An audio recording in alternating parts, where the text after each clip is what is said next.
Hey, what's going on, everybody? Welcome to Rob Johnson's Sports Show, the Rob Johnson Sports Show, episode 7.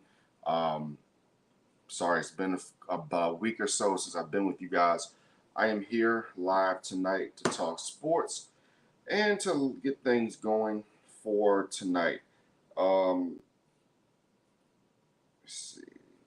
Yeah, this is episode 7, and I am here for you guys to have some enjoyment on this 4th of July holiday weekday, as we talk sports, all the top things that are going on in sports as we speak. Um, what I want to talk to you guys tonight about is a few things. Not too many subjects, but we'll get into it as the show goes on. Um, as you all know, this show is usually on Tuesday nights at 11 p.m. and the show is usually Mondays at noon. So make sure you check out the show at noon on Mondays and Tuesday nights at 11 p.m. We are getting back to our regularly scheduled program times. Ram Talk will be back very soon as well as basketball. It's July, but basketball will be back very soon. So Ram Talk. I'm going to be doing more Commanders talk as well, talking about the Washington Commanders, talking about everything they have going on. So just get ready for all that. Just get ready for a lot of things that are going to be going on as we speak. So what I want to talk about first tonight is something that's very, I would say it's important, but it's very important for stuff that I've been discussing here over the last few weeks, especially the last show.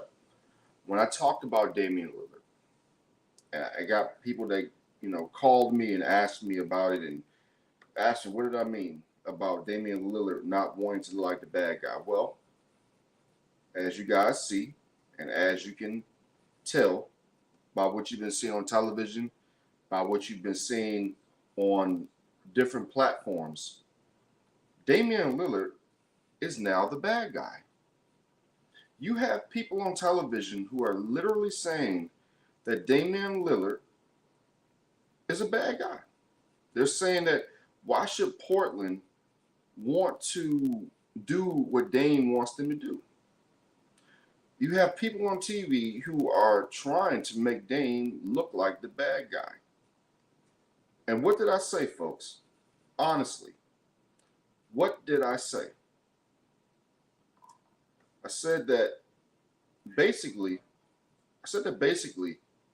they were going to make him look like the bad guy. And be honest with yourselves. What has been happening? He has been looking like the bad guy. Damian Lillard went from the guy that everybody had nothing but love for, the guy that everybody wanted to,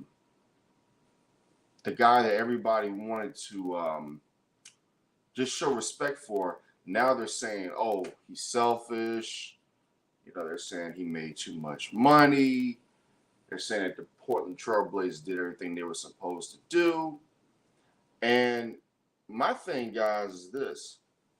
You can talk all you want to about how Damian Lillard has made all the money and has done so many good things for Portland.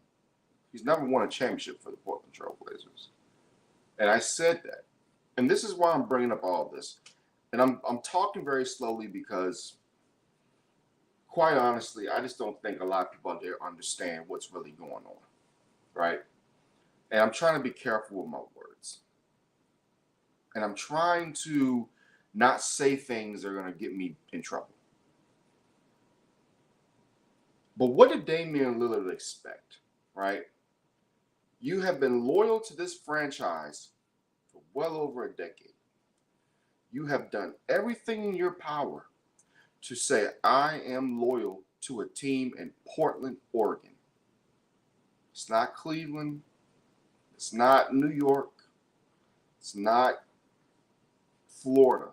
It's Portland, Oregon, right? And Damian Lillard has been so loyal to this franchise that, you can do nothing but clap your hands for him. You can do nothing but give him all the admiration and respect. Here's the problem. At the end of the day, Damian Lillard is nothing more than another professional athlete that these fans love, give their respect to, buy their jerseys, and then they say, we're done with you. That's what they do. That's what they do. Robb Johnson's show presented by the Legacy Maker Sports Network, as you see the Legacy Maker Sports Network emblem up there. But he's just another athlete. And I don't think Damian Lillard really understands that. He's just another athlete. These fair weather fans don't care about him. The franchise doesn't care about him. Damian Lillard is nothing more than just an athlete. Damian Lillard, as I said before on the last show, episode 6, he wants to be loved. Damian Lillard wants to be loved. Damian Lillard doesn't understand the simple fact, folks, that you can't have both. LeBron James is one of the most loved figures in Cleveland Cavaliers history. He left out the door. They burned his jersey. They threatened him. Do you think, Damian Lillard, that you're just going to walk out of Portland and everybody's going to think it's all good?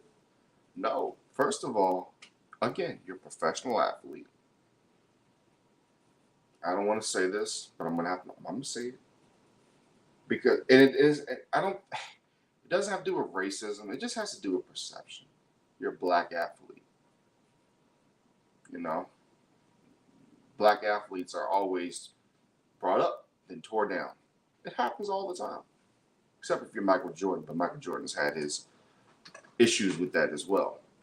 But that's just the country we live in. Again, it's not a race thing. I just think it's a thing where it's tradition. Certain people go through certain things. Certain athletes, certain people, certain things. Just things happen.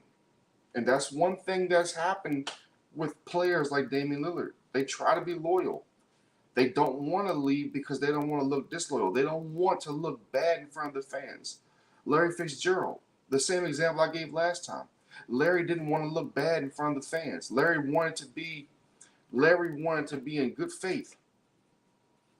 You don't even hear about Larry Fitzgerald anymore. He's gone. He left the Arizona Cardinals. Folks, it's a touchy subject for me because there's so many more things that I could say. All right? There are so many more things that I could say on this show tonight when it comes to Damian Lillard. When you look at what's going on in the media right now, it may not appear that the media is turning on Damian Lillard, but trust me when I tell you they are. The biggest rumor right now is that he wants to go to Miami.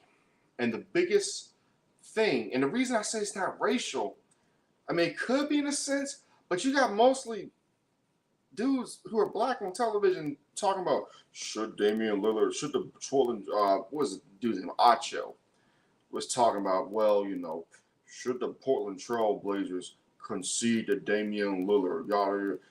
And it's not just, listen, folks, I'll say this. In life and in sports, it's not just the way you say things. It's not what you say, it's how you say it. You can tell that the media has become a little more aggressive, a little more agitated when it comes to talk about Damian Lillard. Because for me, folks, it's a damn if you do, a damn if you don't. Damian Lillard stayed loyal to this team for so long. He stayed loyal to trying to be the example of not starting the super team. Where has it gotten him? All these years. You look at LeBron. The one thing about LeBron James, a lot of people can't or they don't want to say, LeBron put power into the players. He gave player empowerment.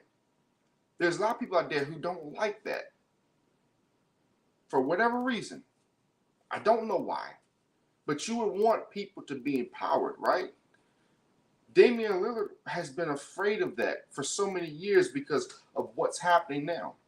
Now, the question is, ladies and gentlemen, will the Portland Trail Blazers Dave Chappelle him? And if anybody's familiar with Dave Chappelle, you understand that when Dave Chappelle turned down the $50 million, when he was really owed hundreds of millions of dollars, the media talked bad about him. They told lies about him. Here's the thing. Is Portland going to come out and say things about Damian Lillard, whether true or not true? Are they going to try to embarrass this player? And the reason I say that, folks, is this. The Portland Trail Blazers are not called the Portland Dame Blazers. They're the Portland Trail Blazers. They're going to make money regardless. Their franchise is going to go on with or without Damian Lillard. Michael Jordan was the most famous basketball player in the world. You see the Bulls move. The Bulls are still playing basketball, right? The New York Yankees once had a shortstop by the name of Derek Jeter, one of the most famous players out there. What happened? Where is he? He's gone. But the Yankees are still doing their thing, right? And he has multiple championships. So you have to ask yourself again, if you're Damian Lillard,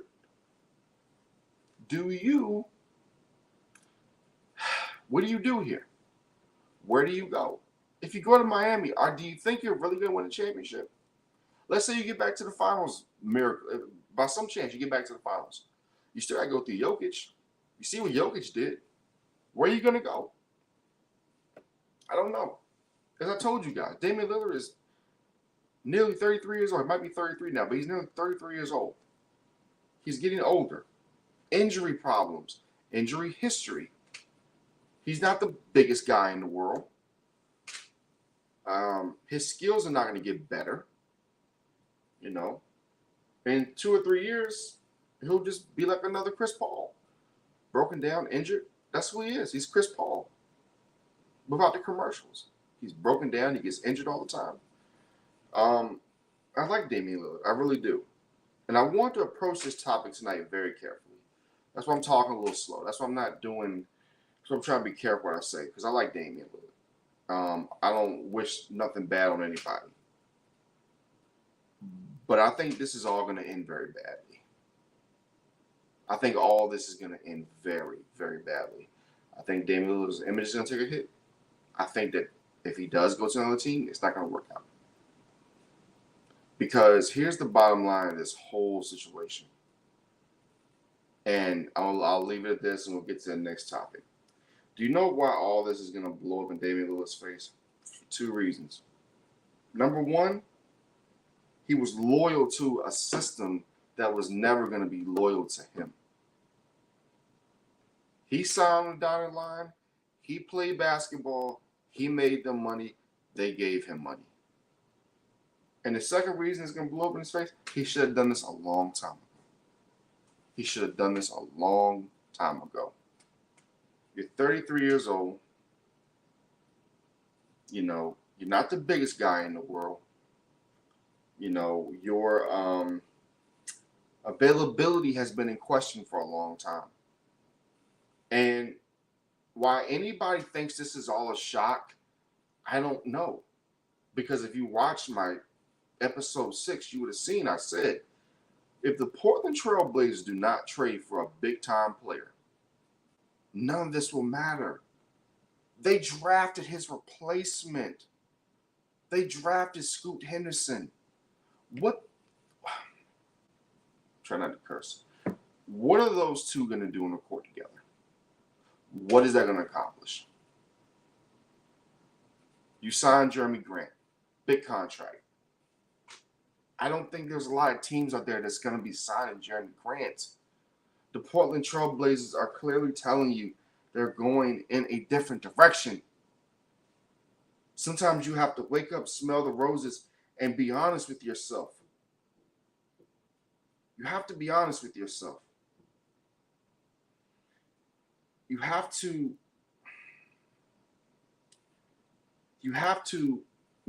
give yourself an honest observation in the mirror. And I think Damian Lillard is doing that now. I think he's realizing, hey man, I should have done this a long time ago. I should have been more aware. I should have been more of I should have been more conscientious. I should have been more conscious. Sorry about that. He should have been more conscious of what was going on. And he wasn't. And when you're not evaluating the situation correctly, these are the things that happen. So now you're 33 years old. You only have about 3 years of prime left. And you're going to potentially lose the image that you built up all these years because you know how sports is now. You know how social media is, which I said last time. So Damian Lillard, he hurt himself. And that's just the bottom line on that. All right, folks, let's move on. Let's talk some baseball. Today, we heard that Mike Trout is going to be out for the next 6 to 8 weeks. He's hurt. He hurt his hand. They have two other injuries. They have another injury to one of their big-time players, and Shohei Ohtani was hurt tonight as well. So, if we go to the standings right now of the Major League Baseball, we go to the standings, go to the wild card. Let's go to the AL. Right now, the Los Angeles Angels are 4 games out of a playoff spot. The Orioles, Houston Astros, and New York Yankees are the top 3 teams in the AL wildcard picture. Now, I will say this. The Astros and Yankees are starting to play better baseball. The Baltimore Orioles are starting to slide a little bit. They lost the Yankees today. They play tomorrow night. It's a very critical series because I believe now the Yankees are, a game behind Baltimore. So Baltimore is going to have to make sure that they're playing better baseball. They're going to have to keep this up in the second half. The Yankees are going to get healthier. I'll say that. The Yankees will get healthier. Even though I was not a big fan of them re-signing Aaron Judge, I thought they should have gone out, got more pitching, got other pieces. But hey, it is what it is. You can definitely say that they are missing him right now, even though they're starting to get hot. I will say this as well. The Baltimore Orioles are promoting Colton Cowser, who is their number 14 overall prospect, to the majors, to the main roster. So that's big. That's big for them. You look at some other situations going on in baseball right now.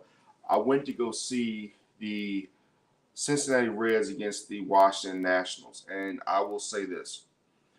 The Cincinnati Reds are a very dangerous ball club. Very dangerous. I like everything about them. I like their hitting. Well, I'm not going to say everything. I like the way they swing the bat. I like their camaraderie. That's one thing that's very underrated when it comes to baseball teams is camaraderie on the diamond. They have that. They're a team. The team is a focused team. They're a team that I believe going into a postseason run could be very dangerous. Now, the Ellie De La Cruz hype it's real. It's real. That's what I can say. He is the real deal. Today he went 4 for 4. He is long. He's fast. I really love his game. But what I will say is this. TJ Friedel, you have let me see, get his name right. Jonathan India. Who else do you have here on this team? You just got a lot of good pieces. You have a lot of good pieces on this team who I think are going to make a difference. Now, one of the big parts of this team that just came back from injury, and we all know this name, is Joey Votto. Joey Votto is 39. That's amazing to me how Joey Votto is 39 because I know he's been around a long time, but last night he hit a home run that showed his absolute power. He's just getting back from injury. If they can keep Joey Votto healthy, if De La Cruz can continue to do what he's doing, and then the other parts around that team do what they're supposed to do, they got to get some more pitching at the break. Before the deadline, they've got to get some pitching. I really love their offense. I love the way that they, like I said, they swing the bat. I like the way that they're able to do different things on the field. They can steal. They can hit opposite field. I like everything that Cincinnati can do, but they got to get pitching, because the bottom line is that if you don't have pitching, and especially if you're in the NL against teams like, and I don't care what we see right now from the Dodgers and the Padres, especially the Padres, anybody with baseball sense knows if that Padres team gets into the playoffs, they're going to be a problem. Everybody knows that if somehow, somebody, the Philadelphia Phillies get into the playoffs, they are going to be a problem. Even a team like the Chicago Cubs, and I don't know how far the Cubs are back right now. I'll check to see that in the NL. Right now, the Cubs are 6 games out. They're 6 games under 500, and I get that, but they're a dangerous team. Again, the Padres, another team we gotta look out for. I'm not particularly too afraid of the Milwaukee Brewers. I'm not saying Milwaukee can't make a run, but the team you gotta really watch out for is the San Francisco Giants. The Giants have a history of playing good baseball when it comes to the postseason. They always bring an intensity to the playoffs if they get there. So right now, the teams, again, that I'm looking at that, in my opinion, are most dangerous if they were to get in would be the Cubs, the Padres, the Giants, and then you look at who's actually in the NL wild card race. You have the Phillies, the Dodgers, and the Marlins. And I'm not saying that I'm discounting what happened. I think it was like 29 to I can't remember the exact number, but I know the Braves scored like 29 runs in 3 games against the Marlins. That Marlins team is going to be dangerous if they get in. They got a lot of good young hitting. They got a good pitcher. They're hungry for postseason play.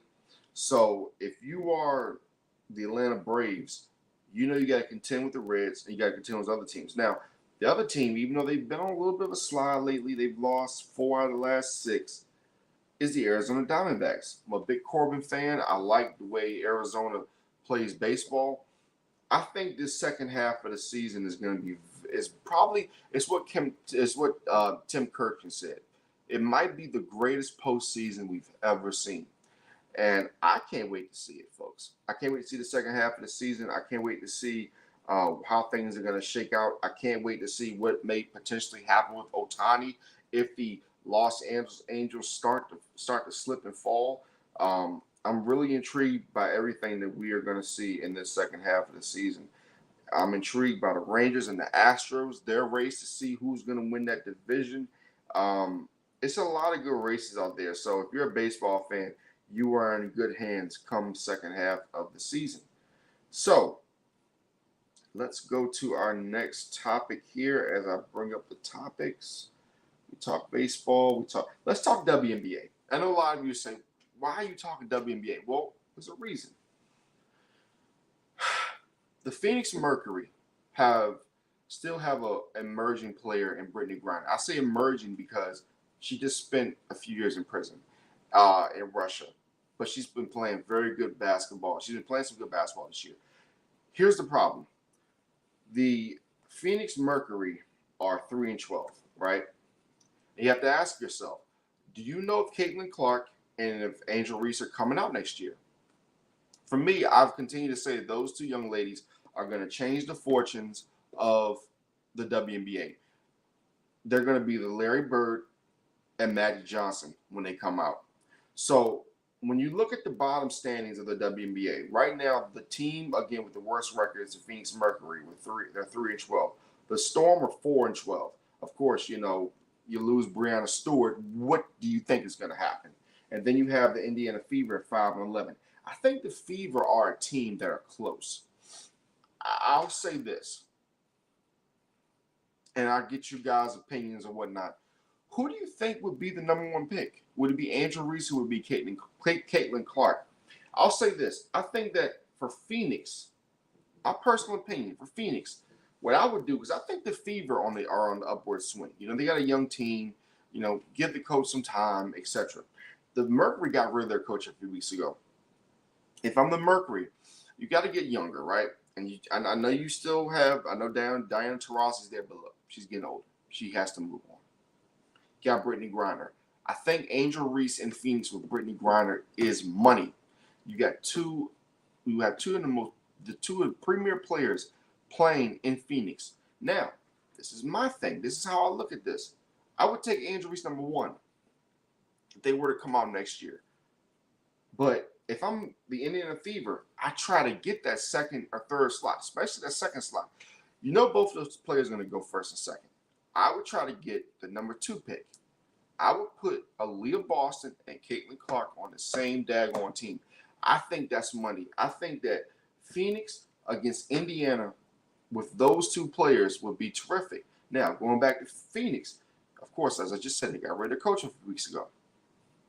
What do you do in the case of a new coach? I continue to say this. Why is Dawn Staley not a coach in the WNBA? And I understand she has a pretty decent contract with South Carolina, but you offer her the money. You have a new owner in Phoenix. They're trying to change things on the men's side. Why not come in and change things on the women's side? On the men's side of things, you got Kevin Durant, Bradley Beal, you got Devin Booker, you got all the big names. Make the big splash as well when it comes to the women's game. I think that would be huge. And I think that having a combination of Angel Reese, Brittany Griner, and Dawn Staley is money. I think Dawn Staley in the WNBA is money. And I think that if you somehow, somewhere got a situation where you can get Dawn Staley against and have her as competition against Becky Hammond and the Las Vegas Aces. Because right now the Aces are just completely dominating the competition. They're a super team. A really, really powerful super team.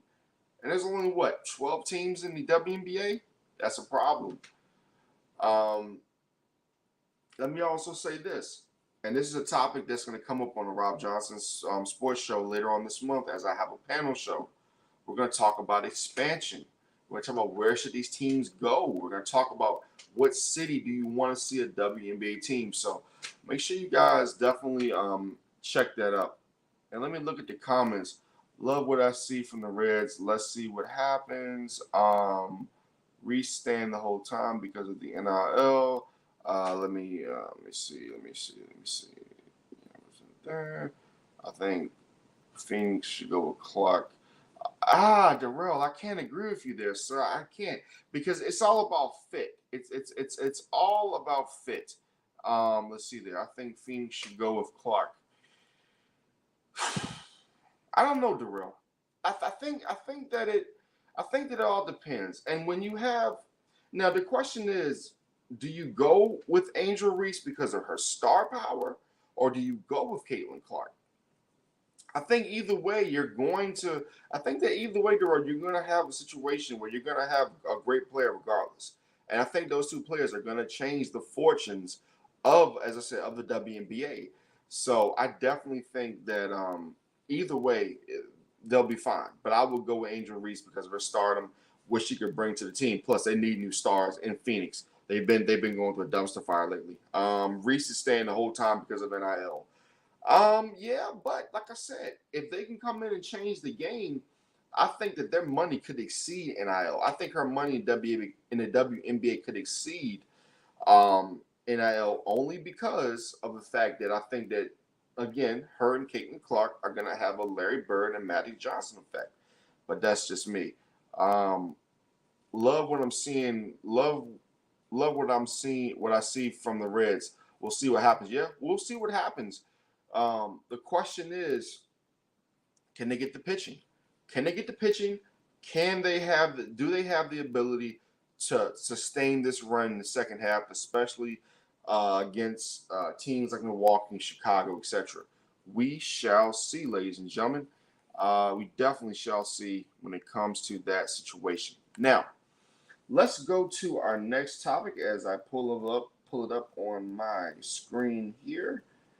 Let's see. And you guys feel free to comment.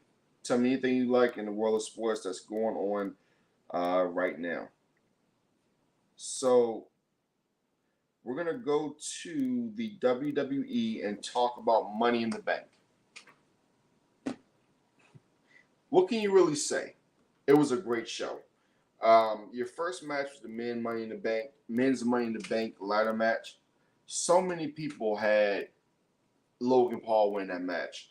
You had Butch, Ricochet, Shinsuke Nakamura, Logan Paul, LA Knight, Damian Priest, and Santos Escobar.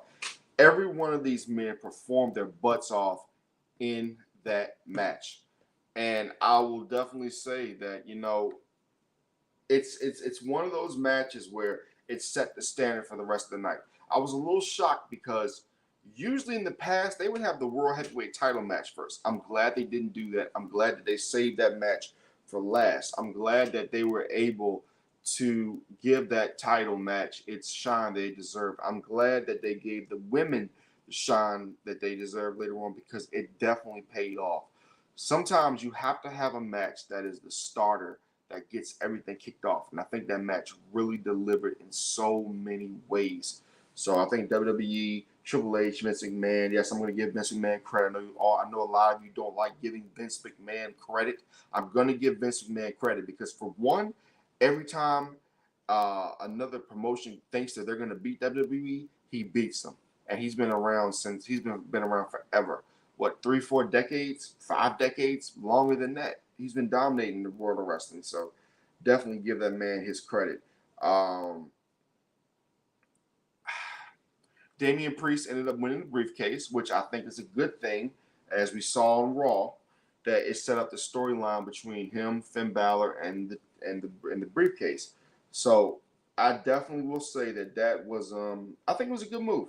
I think that either way, a guy like Logan Paul will eventually get a title shot. I think a guy like Elliot Knight will probably get like one of the undercard titles, like the United States title or the Intercontinental title eventually, if they do it right. Next match, Shayna Baszler versus Ronda Rousey versus Liv Morgan and Raquel Rodriguez. I don't get the Liv Morgan hype. I don't understand it. I mean, is it because she's cute? Is it because that I don't get it. Raquel Rodriguez is the better wrestler. Raquel Rodriguez is a true bad, you know what. But Liv Morgan, I don't know. I don't get it. The biggest story in this match was Shayna Baszler turning on Ronda Rousey. And all I could say when she did it was this.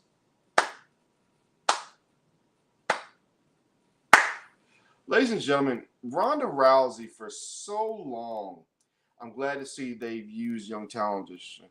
I'm glad they've used young talent to showcase them. Yes, definitely. WWE is showcasing their younger talent, and even some of them a little older, their newer talent. So they're definitely showcasing that talent, which I think is beautiful. Well, getting back to Shayna Baszler and Ronda Rousey. Ronda Rousey has been one of the most underrated professional wrestlers I've seen in a long time. Don't get me wrong. Her and Shayna did a very good job, in my opinion, of building up those WWE Women's Tag Team titles for the short time they had them. And there's rumors that Ronda Rousey is ready to leave, get out of her contract. Her contract's almost done. But I feel like they were doing a pretty decent job with those titles. Now you have two baby faces again with the titles. Where do you go from here? Where do you go with the titles with these new baby faces? Because with Baszler and Rousey, at least you had two bad you-know-whats who were in command. They were out there. They were dominating. And, it's just one of those things where I just feel that if you're Shayna Baszler and you're Ronda Rousey, you have to set a match up. You have to set a match up for SummerSlam. That's just what it has to be. You have to have a match at SummerSlam. And I think that with WWE transitioning into the whole UFC partnership, it would be a perfect time to have one of those UFC type matches between those two. And I think it would be a great match. So let's make sure that happens, and let's make sure that it's done the right way. But overall, the match, it was okay. Next match, we had Gunther versus Matt Riddle. I'm no longer a Matt Riddle fan like that. I hate it. I can't stand his new music. Gunther is the truth. Gunther is the man. I love everything about Gunther, from the way he performs in the ring, from the way that he takes his bumps, everything. Gunther is the freaking truth. I love that guy. I'm glad he won the match. Now, after we got Drew McIntyre to come out. A lot of people don't like it. They say, oh, we want Drew McIntyre to go for the World Heavyweight Championship. No. Gunther's put that WWE Intercontinental title on the map again, basically. So why not go after the big title? Why not go after the title that is one of the most prestigious titles in the history of professional wrestling? Why not? Next, we had Cody Rhodes versus Dominic Mysterio. Can I just say that nobody was surprised by the outcome? I'm not saying it was a waste of time to have the match, but you know, we all know Cody was going to win. Dominic is a decent wrestler, not a great wrestler. He's more one of those guys that's going to get heat. His heat is better than his in-ring performances. Let me just say that. Let me just leave it at that. His talking and everything is better than his in-ring performances. But yeah, Cody Rhodes wins again. And of course, we saw Brock Lesnar on Monday Night Raw, which is going to lead to something else between those two. John Cena shows up. He shows up. He teases a possible WrestleMania in the UK, which I think would be absolutely great because that crowd was just on fire at Money in the Bank. So John Cena came out. He had a spot with Grayson Waller. Absolutely loved it. Trish Stratus versus Becky Lynch versus Zoe Stark versus Io Sky versus Bayley versus Zelina Vega. Great match here. Io Sky gets the win. Io Sky shows why she is going to be the future when it comes to women's wrestling. I will say this, though. After Rhea Ripley and Natalya, who've been having some bad matches lately, they had a classic on Monday Night Raw. Natalya, who I said should kind of step aside, she brought out the classic. She brought out old Natalya. That, folks, was a great match that we saw on Monday night. But I thought Io Sky was going to come out and cash in on Rhea Ripley, because if you really look at SmackDown, do you really want her to? And I really hate to say this for a lot of you Bianca Belair fans out there, but what if WWE screws around and has Bianca beat Flair at SummerSlam, and then Io cashes in and beats her? I know it'll be a lot of not happy Bianca Belair fans. However, they have been saying that she may turn heel. So what a time for her to turn heel. Io Sky comes in, beats her for the title after she's beat Flair. And then Bianca Belair, that's when her heel turn happens. Io Sky turns babyface, because you can see it trending. You can see how she's turning babyface. And then Bianca Belair, that's how she makes her heel turn, by beating up Io Sky after she beats her for the title. We'll see. But again, that women's match was very good. That ladder match for women was very good. And definitely they should keep that type of momentum going into the next few years. Seth Rollins versus Finn Balor wasn't the greatest match. It really wasn't. But at the end of the day, it did everything it was supposed to do. Seth Rollins retains the championship. Next, we have the Bloodline Civil War. And what I can really say about this match is it started off slow on purpose. People say it was too slow. No, it started off slow for a reason. You can't rush great cinema. You have to start off slow and you pick up the action. The highlight of this match is when Roman Reigns stacked both Usos on top of each other and went for the pin. And do you know what happened? The Usos kicked out, holding hands. Jimmy and Jay performed great in this match. Jey Uso gets the pin on Roman. The surprising win. Excuse me. Sorry about that, folks. Sorry about that. Just long day. Just like it was for Roman Reigns on Sunday night. I'm sorry, Saturday night, unfortunately. Long night for him. First time being pinned since December the 15th of 2019. Think about that, folks. Think about that. Roman Reigns' first time being pinned since December the 15th, 2019. That's a long time to not get pinned. He is still the current undisputed Universal Champion of the world. But the question is, how much longer will his time be? Will Roman lose at SummerSlam? Will he lose at the Royal Rumble? Will he lose at WrestleMania? We don't know. But this bloodline story is far, far from over. So we're definitely going to see what the next chapter is when it comes to this bloodline storyline. Now, folks, this is my next question I have for you guys. I had a question for you guys tonight, and you can leave the comments in the comment section. Make sure you share this video, like this video, etc. We are on Facebook, on the Legacy Maker Sports network pages of Facebook, in YouTube, Twitter, and we're on LinkedIn as well. What title would you like, and this will be the question of the night, and then we'll be out of here. What title would you like to see back in WWE? Would you like to see the hardcore title, or would you like to see the European title? Which WWE title from yesteryear would you like to see come back? The hardcore title or the European title? I'll give you guys my answer next week, but you think on that, marinate, let it marinate for a week. Ladies and gentlemen, this has been the Rob Johnson Sports Show presented by the Legacy Maker Sports Network. Remember, I will be back with you guys next Monday at noon as we are back to our regularly scheduled program times. Next Monday at noon, and then again here next Tuesday night at 11 p.m. You guys have a good night. Thanks for watching the Rob Johnson Sports Show. We'll see you next time.